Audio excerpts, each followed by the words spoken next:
एक दफा अल्लाह रब्बुल आलमीन फरिश्तों से कहा, हे फरिश्तों, तुम सभी आदम को सजदा करो। आदेशानुसार सभी फरिश्तों ने हजरत आदम अलैहिस्सलाम को सजदा किया, लेकिन इब्लीस ने नहीं किया। उसने अहंकार में भरकर अल्लाह के आदेश का उल्लंघन किया, क्योंकि उसके अंदर पहले से ही अविश्वास का बीज मौजूद था। तब अल्लाह रब्बुल आलमीन ने इब्लीस से कहा, हे इब्लीस, मैंने अपनी कुदरत से जिसे पैदा किया उसके प्रति सम्मान प्रकट करने का आदेश दिया, तूने उसे सजदा क्यों नहीं किया? क्या तूने खुद को बड़ा समझ लिया? जवाब में इब्लीस ने कहा, मैं आदम को किसी भी हालत में सजदा नहीं कर सकता। आपने मुझे आग से पैदा किया और आदम को मिट्टी से, जो नीच है। इब्लीस की यह बात सुनकर अल्लाह रब्बुल आलमीन ने कहा, ए इब्लीस, तू धिक्कारा गया और कयामत के दिन तक तू मेरे श्राप का भागी रहेगा। इसके बाद इब्लीस का चेहरा बिगड़ गया और उसमें शैतान की सूरत प्रकट हो गई। उसका चेहरा कुरूप और भयावह हो गया। उसकी बहिश्ती पोशाक और सिर से बादशाहत का ताज पल भर में उतर गया। अल्लाह ने इब्लीस से कहा, ए इब्लीस, तू हमेशा के लिए मेरी रहमत से दूर हो गया। जन्नत तेरे लिए हराम कर दी गई। अभी इसी वक्त जन्नत से निकल जा। इब्लीस ने कहा, हे पालनहार, मैंने लाखों सालों तक तेरी इबादत की, क्या मुझे इसके बदले कुछ नहीं मिलेगा? क्या मुझे इस तरह की सजा देना इंसाफ है? अल्लाह ने कहा, ए गुनहगार इब्लीस, बता तू मुझसे क्या चाहता है? जन्नत को छोड़कर जो कुछ मांगेगा मैं तुझे दूंगा, क्योंकि मैं किसी प्रार्थना को ठुकराता नहीं। तब इब्लीस ने कहा, हे प्रभु, जब मुझे कभी जन्नत नसीब नहीं होगी तो मेरी एक प्रार्थना है कि कियामत तक मुझे हयात बख्श दे। अल्लाह ने कहा, जाओ, मैंने तुम्हें कियामत तक की जिंदगी दे दी। फिर इब्लीस ने कहा, हे प्रभु, मेरी दूसरी प्रार्थना यह है कि मुझे ऐसी शक्ति प्रदान करें कि मैं आपकी सभी मखलूक को देख सकूं, लेकिन आदम और उनकी औलाद मुझे न देख सके। मैं उनके जिस्म में रग रग में घूम सकूं और जब चाहूं अपनी सूरत बदल सकूं। अल्लाह ने कहा, जाओ, तुम्हारी यह प्रार्थना भी मंजूर हुई। पापी इब्लीस ने इतनी शक्ति पाकर कहा, हे प्रभु, यह जान लो कि आदम के कारण मेरी जिंदगी भर की इबादत बेकार हो गई। मैं हमेशा के लिए तेरा धिक्कारा हुआ और श्रापित बन गया। मैं आदम और उनकी संतान से बदला लिए बिना नहीं रहूंगा। मैं यह प्रण करता हूं कि आदम की औलाद को हर युग में भटकाऊंगा और उन्हें अपने साथ जहन्नम का वासी बनाऊंगा। अल्लाह रब्बुल आलमीन ने कहा, ए गुनहगार इब्लीस, जो मेरे आदेश का पालन करेंगे और सत्य पर डटे रहेंगे उन्हें तुम कभी भी पथभ्रष्ट नहीं कर सकोगे, लेकिन जो मेरी आज्ञा का त्याग कर तुम्हारा अनुसरण करेंगे और नफ्स ए अम्मारा की गुलामी करेंगे, मैं उन्हें तुम्हारे साथ जहन्नम में डालूंगा और मैं जहन्नम को भर दूंगा। इसके बाद अल्लाह के आदेश पर जन्नत के फरिश्तों ने इब्लीस को गिरफ्तार किया और उसे जन्नत से निकालकर दुनिया के सबसे गहरे समुद्र के तल में फेंक दिया। तभी से समुद्र इब्लीस की गतिविधियों का केंद्र बन गया। दूसरी ओर अल्लाह रब्बुल आलमीन ने फरिश्तों को आदेश दिया, आदम के लिए सबसे उत्तम जन्नत जन्नतुल फिरदौस में रहने का प्रबंध करो। फरिश्तों ने हजरत आदम अलैहिस्सलाम के लिए सुख और शांति के तमाम प्रबंध किए, जिससे उनके जीवन में कोई कष्ट या परेशानी बाकी नहीं रही। हजरत आदम अलैहिस्सलाम असीम सुख, आराम और शांति में जन्नतुल फिरदौस में रहने लगे। लेकिन यह सार्वभौमिक सत्य है कि चाहे इंसान कितनी भी सुख शांति में हो, साथी के बिना लंबे समय तक अकेला जीवन जीना मुश्किल हो जाता है। यही स्थिति हजरत आदम अलैहिस्सलाम के साथ भी हुई। हालांकि वह जन्नत के अद्वितीय सुख में थे, फिर भी उनके दिल में एक अजीब सी बेचैनी बनी रहती थी। यह स्थिति अल्लाह रब्बुल आलमीन से छिपी नहीं रही। अल्लाह ने फरिश्तों से कहा, मैं आदम के लिए एक संगिनी बनाना चाहता हूँ ताकि वह पूर्ण सुख और शांति का अनुभव कर सके। एक दिन अल्लाह रब्बुल आलमीन ने हजरत आदम अलैहिस्सलाम को गहरी नींद में डाल दिया। जब वह गहरी नींद में थे, अल्लाह ने फरिश्तों को आदेश दिया, आदम के बाईं ओर से एक पसली निकालो। फरिश्तों ने अल्लाह के आदेशानुसार आदम की बाईं ओर से एक पसली निकाल ली और उसे अल्लाह के सामने प्रस्तुत किया। अल्लाह रब्बुल आलमीन ने उस पसली से एक अत्यंत सुंदर स्त्री का सृजन किया और उसे जन्नत के उत्तम वस्त्रों से सजाया। इस परम सुंदर स्त्री का नाम हव्वा रखा गया। उनका यह नाम इसलिए रखा गया क्योंकि अल्लाह ने उन्हें एक जीवित व्यक्ति की पसली से पैदा किया था। इसके बाद बीबी हव्वा अलैहिस्सलाम को आदम अलैहिस्सलाम के पास बिठा दिया गया। अल्लाह रब्बुल आलमीन ने हजरत आदम अलैहिस्सलाम को जगाया। जब वह जागे तो उन्होंने अपने पास एक अत्यंत सुंदर स्त्री को बैठा पाया। हजरत आदम अलैहिस्सलाम के मन में सवाल उठा, यह सुंदर स्त्री कौन है? ऐसी सुंदरता तो मैंने पहले कभी नहीं देखी। अल्लाह रब्बुल आलमीन ने कहा, हे आदम, मैंने तुम्हारी बेचैनी को दूर करने के लिए तुम्हारे लिए एक संगिनी बनाई है। यह स्त्री तुम्हारे जीवन की हम सफर होगी और सुख दुख में तुम्हारी सहभागी बनेगी। अल्लाह ने स्वाभाविक रूप से पुरुषों के दिल में महिलाओं के प्रति आकर्षण पैदा किया। यही कारण था कि हजरत आदम अलैहिस्सलाम बीबी हव्वा अलैहिस्सलाम के प्रति आकृष्ट हो गए। उन्होंने अपने हाथ बढ़ाकर बीबी हव्वा को छूने की कोशिश की। तुरंत ही अल्लाह की ओर से चेतावनी आई, हे आदम, विवाह से पहले हव्वा को छूने से परहेज करो, यह तुम्हारे लिए जायज नहीं है। अल्लाह की यह बात सुनकर हजरत आदम अलैहिस्सलाम ने कहा, हे मेरे पालनहार, फिर आप हमारा विवाह करवा दीजिए। फिर स्वयं अल्लाह रब्बुल आलमीन ने हजरत आदम अलैहिस्सलाम और बीबी हव्वा अलैहिस्सलाम का विवाह संपन्न करवाया। इस विवाह के अवसर पर सातों धरती और सातों आसमान के समस्त फरिश्ते इकट्ठा हुए और खुशी मनाने लगे। विवाह की खुतबा स्वयं अल्लाह रब्बुल आलमीन ने पेश की। इस खुतबा में उन्होंने अपनी महान शक्ति, असीम कुदरत और सृष्टि के रहस्य का उल्लेख किया। साथ ही उन्होंने हजरत मोहम्मद सल्लल्लाहु अलैहि वसल्लम की बयानी की, जो सृष्टि का मूल कारण और सबसे ऊंचे दर्जे के नबी, अल्लाह के अंतिम पैगंबर हैं।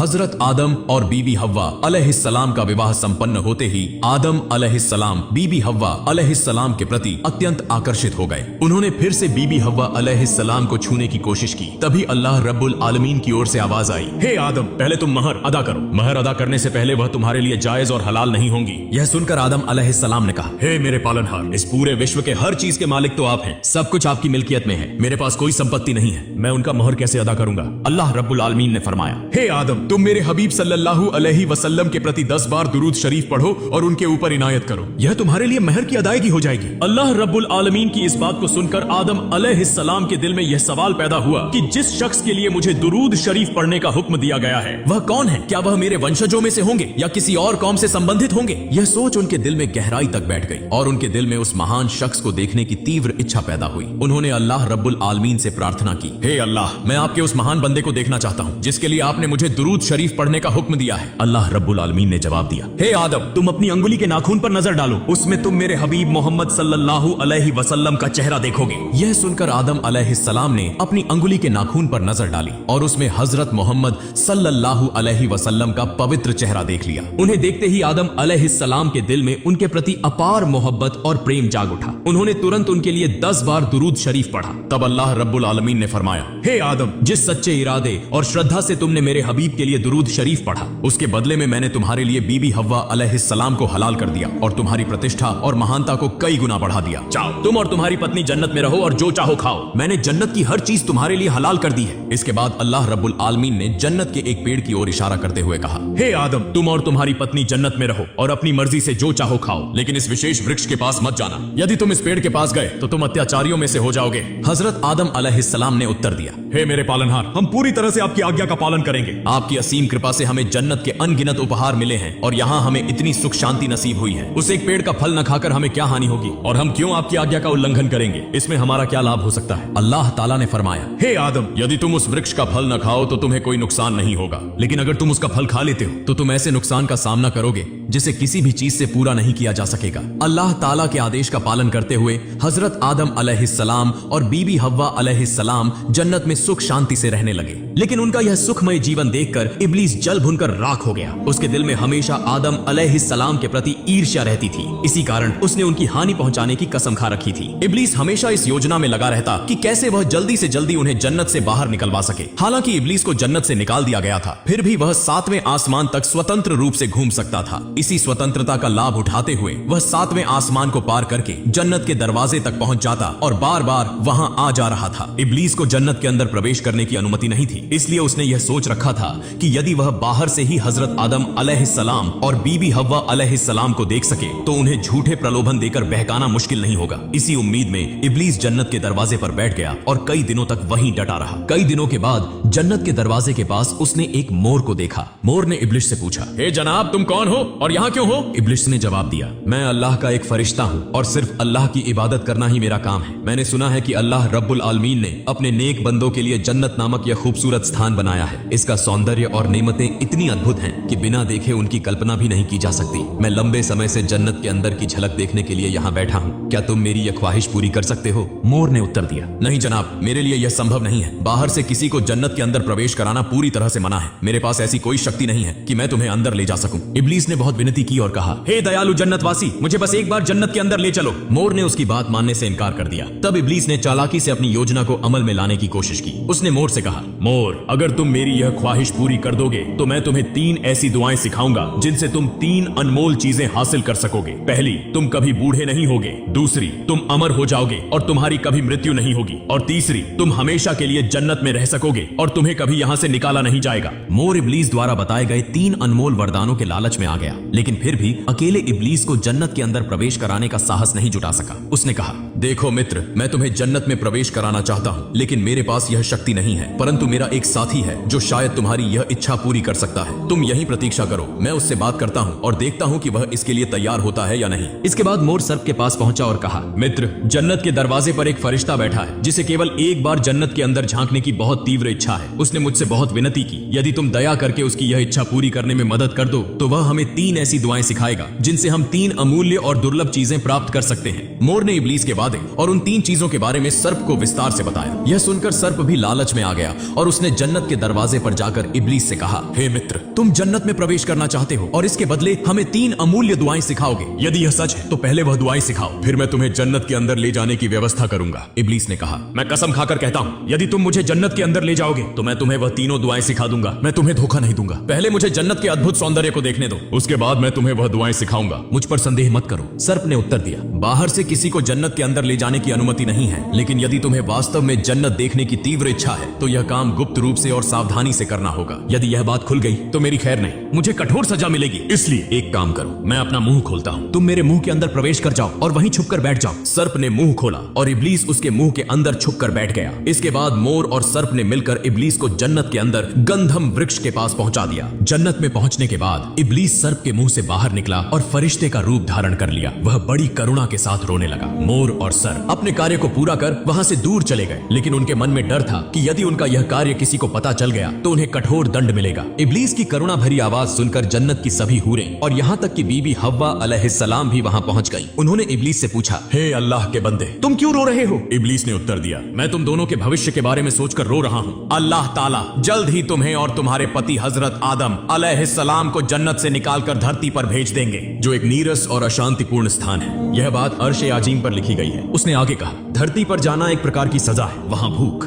गरीबी, दर्द, दुख, मेहनत और अशांति का सामना करना पड़ेगा। तुम्हें अपनी आजीविका के लिए कड़ी मेहनत करनी पड़ेगी। यदि भोजन उगाने में असफल रहे तो भूख से बेहाल हो जाओगे। वहां तुम्हारे कई संतानें होंगी, लेकिन उनके बीच हमेशा झगड़े और विवाद होते रहेंगे। हत्या और हिंसा वहां एक सामान्य बात बन जाएगी। तुम्हें धूप और बारिश में दिन गुजारने पड़ेंगे। सैकड़ों बार अल्लाह ताला को पुकारोगे, फिर भी उनका साक्षात्कार नहीं कर सकोगे। वह आसानी से बानी आदम की कोई भी मांग पूरी नहीं करेंगे। मनुष्य जन्म से लेकर मृत्यु तक लगातार परिश्रम करेगा, फिर भी अपने पेट की भूख शांत करने में असमर्थ रहेगा। तब वह अन्याय और बुरे रास्ते अपनाने के लिए मजबूर हो जाएगा। सच कहूं तो दोज़ख की यातना से दुनिया के कष्ट कोई कम नहीं होंगे। उस कठिन और पीड़ादायक धरती पर पहुंचकर तुम केवल दिन रात आंसू बहाकर रोओगे, लेकिन तुम्हारे आंसू भी तुम्हारे दुखों का अंत नहीं कर पाएंगे। मैं तुम्हारे उसी दुखमय जीवन के बारे में सोचकर रो रहा हूं। बीबी हव्वा अलैहिस्सलाम ने तब शैतान से पूछा, तुम जो कह रहे हो वह सच है? इसका प्रमाण क्या है? शैतान ने जवाब दिया, मैं अल्लाह ताला के नाम की कसम खाकर कहता हूं, मैंने एक भी झूठ नहीं बोला। यदि मैंने झूठ बोला हो तो अल्लाह ताला और फरिश्तों की लानत मुझ पर हो। बीबी हव्वा अलैहिस्सलाम का स्त्रियोचित मन शैतान की बातों से प्रभावित हो गया। उन्होंने फिर पूछा, हमें उस पृथ्वी के निर्वासन से मुक्ति पाने का उपाय बताओ। शैतान ने कहा, इसका एक उपाय है, लेकिन मैं नहीं जानता कि तुम उसे अपनाओगी या नहीं। बीबी हव्वा अलैहिस्सलाम ने कहा, बताओ, हम निश्चित रूप से उसे अपनाएंगे। तब शैतान ने गंधम वृक्ष की ओर इशारा करते हुए कहा, वह जो वृक्ष देख रही हो उसका 1 या 2 फल खा लो। यदि तुम ऐसा कर सको तो तुम जन्नत में हमेशा के लिए रह सकोगी। फिर तुम्हें कभी पृथ्वी पर नहीं जाना पड़ेगा। जन्नत की सभी सुख सुविधाएं हमेशा के लिए तुम्हारे लिए अनिवार्य हो जाएंगी। बीबी हव्वा अलैहिस्सलाम ने कहा, लेकिन अल्लाह ताला ने हमें उस वृक्ष के फल खाने से मना किया है, तो यह कैसे संभव है? शैतान ने जवाब दिया, अल्लाह ताला रहमत का सागर है, वह अपराधों को माफ कर देते हैं, इसलिए उनका एक नाम गफूर है। उन्होंने वादा किया है कि वह अपने इस नाम की महिमा को बनाए रखेंगे, अतः तुम्हें इस बारे में चिंता करने की जरूरत नहीं है। मेरा मानना है कि यदि तुम उस फल को खाने के बाद अल्लाह ताला से माफी मांगोगी तो वह तुम्हें माफ कर देंगे। तुम उनकी माफी भी पा जाओगी और जन्नत में हमेशा के लिए रह सकोगी। अब सोच लो तुम क्या करना चाहती हो। शैतान की बातों पर हजरत हव्वा अलैहिस्सलाम विश्वास कर बैठी। तब उन्होंने उस वृक्ष के पास जाकर 3 फल तोड़े। फिर उन्होंने एक फल का छिलका उतारा और देखा कि उसमें से खून की बूंदें निकल रही हैं। हजरत मियांज रदियल्लाहु ताला अन्हु ने बताया है, हजरत हव्वा अलैहिस्सलाम के हाथ में गंधम वृक्ष का खून दिखने का कारण यह था कि सभी स्त्रियों को हर महीने एक बार रक्तस्राव का अनुभव अनिवार्य कर दिया गया। इसके बाद हजरत हव्वा अलैहिस्सलाम वह फल लेकर हजरत आदम अलैहिस्सलाम के पास पहुंची। हजरत आदम अलैहिस्सलाम ने उनसे पूछा, तुम इतनी मलिन क्यों दिख रही हो और तुम्हारे शरीर से वह सुगंध कहां गई? हजरत हव्वा अलैहिस्सलाम ने कहा, मैं एक गंभीर समाचार लेकर आई हूँ। हजरत आदम अलैहिस्सलाम ने पूछा, वह क्या है? हजरत हव्वा अलैहिस्सलाम ने कहा, अल्लाह ताला हमें हमेशा के लिए जन्नत से निकालकर पृथ्वी नामक एक स्थान पर निर्वासित करने वाले हैं, लेकिन मैंने पृथ्वी पर न जाकर जन्नत में हमेशा रहने का एक उपाय ढूंढ लिया है। यह उपाय एक फरिश्ते ने मुझे बताया है। उसने मुझे पृथ्वी के कठिन जीवन के बारे में विस्तार से बताया। जब मैंने उससे इसका समाधान पूछा तो उसने मुझे यह फल दिखाया और कहा, यदि तुम इसे खा सको तो हमेशा के लिए जन्नत में रह सकोगी। हजरत आदम अलैहिस्सलाम ने हजरत हव्वा अलैहिस्सलाम की बात सुनकर कहा, क्या यह वही निषिद्ध वृक्ष का फल है जिसे खाने से अल्लाह ताला ने हमें बार बार मना किया था? हजरत हव्वा अलैहिस्सलाम ने कहा, जी हाँ, यह वही वृक्ष का फल है। तब हजरत आदम अलैहिस्सलाम ने उत्तर दिया, मैं कभी भी अल्लाह रब्बुल आलमीन के आदेश की अवहेलना करके इस फल को नहीं खा सकता। तुम इस विषय पर मुझसे दोबारा बात मत करना, यहाँ से चली जाओ। इसके बाद हजरत आदम अलैहिस्सलाम ने अल्लाह ताला के आदेश की अवहेलना से डरते हुए अपने सिंहासन को वहां से दूर जाने का निर्देश दिया। सिंहासन हजारों मील का फासला तय करके कहीं दूर चला गया, लेकिन बीबी हव्वा अलैहिस्सलाम उनके पीछे पीछे वहां पहुंच गई। फिर हजरत आदम अलैहिस्सलाम ने कहा, हे बीबी हव्वा, अल्लाह ताला के आदेश से डरो। अगर हमने इसका उल्लंघन किया तो हमें हमेशा के लिए नाफरमान करार दिया जाएगा और उसकी सजा भुगतनी पड़ेगी। बीबी हव्वा अलैहिस्सलाम ने उत्तर दिया, तुम सच्चाई को क्यों नहीं समझ पा रहे हो? अल्लाह ताला के फरिश्ते कभी झूठ नहीं बोलते। उन्होंने मुझे कसम खाकर बताया है, इसलिए यह बात झूठ नहीं हो सकती। तुम मेरी बात पर विश्वास करो और इस फल को खा लो। हजरत आदम अलैहिस्सलाम ने कहा, अगर अल्लाह ताला हमें पृथ्वी पर निर्वास